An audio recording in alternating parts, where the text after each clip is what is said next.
Hello, everyone. In this video, I'm going to be going over my approach to Problem 7 in Chapter 7, the Fundamentals of Mass and Heat Transfer textbook, 8th edition. So this problem asks us to consider atmospheric air at 20 degrees C or 297 Kelvin and a velocity of 30 meters per second flowing over both surfaces of a 1 meter long flat plate that is maintained at 130 degrees C, and asks us to determine the heat transfer per unit width from the plate for three different Reynolds numbers, one of which is entirely laminar, the other is at transition, and the final is at a completely turbulent, is when we're looking at complete turbulence. So first thing I did, I just copied down all the relevant values. I quickly calculated a delta T uh, for the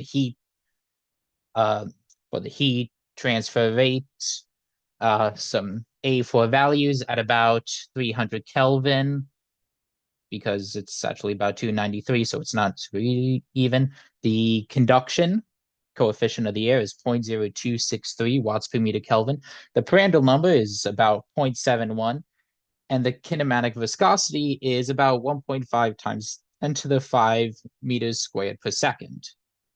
So I also quickly plugged all that into the Reynolds number to find out that at the end of this 1 meter long plate, that the airflow is going to be turbulent. That's not super required for the problem. I just felt like doing this.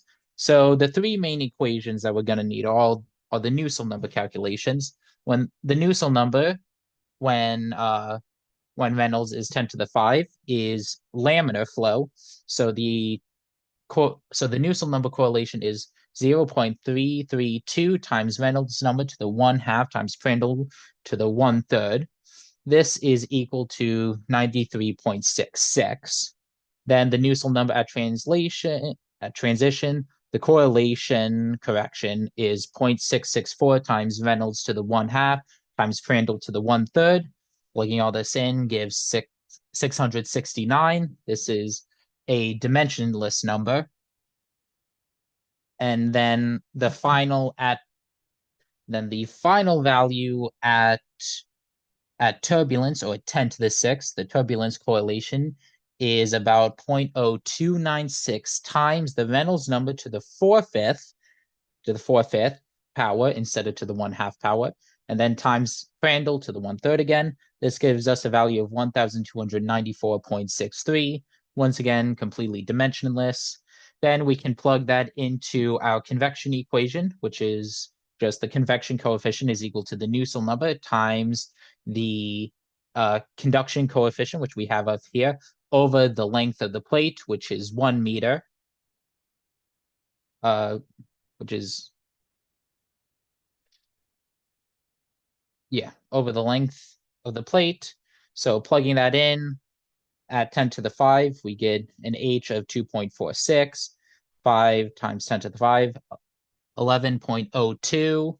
And at 10 to the 6, 34.0489. That's all watts over meters squared Kelvin.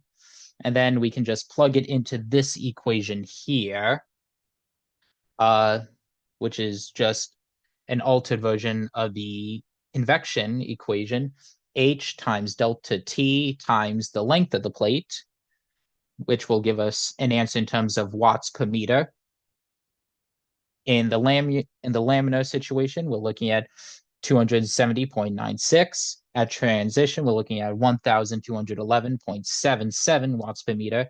And in the turbulent flow, 10 to the 6, we are looking at a heat transfer per unit length of 3,745.34 watts per meter. I hope that this video was helpful in the approach that you should take to problems like these. And have a good day.